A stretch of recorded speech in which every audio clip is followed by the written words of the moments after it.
Les chefs de guerre américains. Rien n'est plus fort que de diriger une telle opération les jours où tout va bien. Mais ils sont rares. Des hommes puissants. Je continuerai jusqu'à ce qu'ils soient capturés ou tués. On a complètement écrasé l'ennemi. Des révélations. On s'est regardé dans la glace et on a vu ce qu'on était devenu. Je ressens une haine tenace pour ce qu'a fait le secrétaire d'État, M. Rumsfeld. On n'avait plus qu'un seul moyen de l'emporter en Irak. Depuis les lignes de front. J'avais été touché à l'épaule. J'avais du sang qui me coulait dans le dos. L'ennemi avait été soit capturé, soit tué, soit dispersé. On savait tous qu'on pouvait perdre. Mais est-ce qu'on n'avait pas déjà perdu?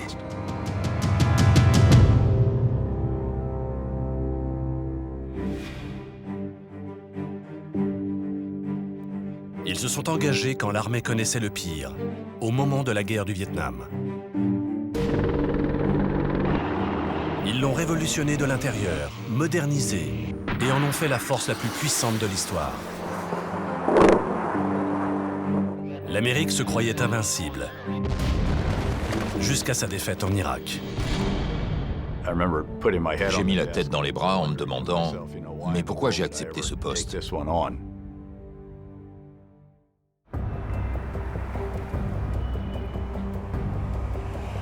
General David Petraeus and Ambassador Ryan Crocker have finally reached Capitol Hill. Over the next several days, they're giving assessments to Congress about the troop surge and about the overall situation in Iraq. Ces comptes rendus étaient sans doute les plus importants de la part de militaires ou de diplomates depuis longtemps. Le pays tout entier était focalisé sur ces auditions et bien sûr, nous aussi. On était dans une situation où il n'y avait plus de soutien du Capitole pour les opérations en Irak.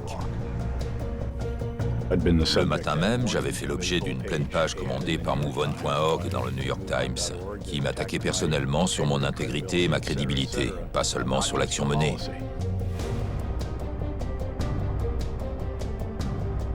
It's one of the most highly anticipated congressional hearings in recent memory.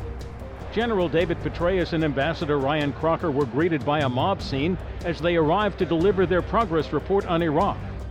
Je n'avais jamais vu autant de caméras dans le hall de la salle d'audience.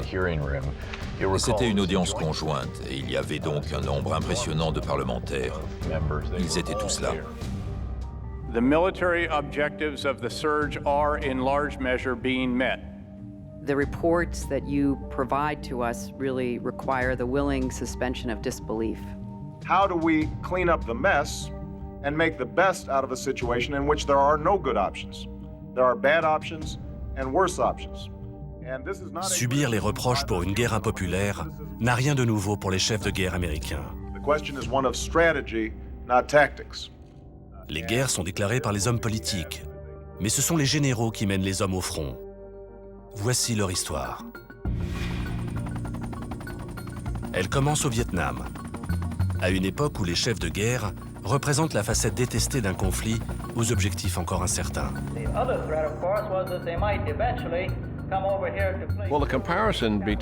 La comparaison entre la mauvaise stratégie en Irak et celle au Vietnam tient parfaitement la route. Et elle fait peur même, puisque l'histoire se répète.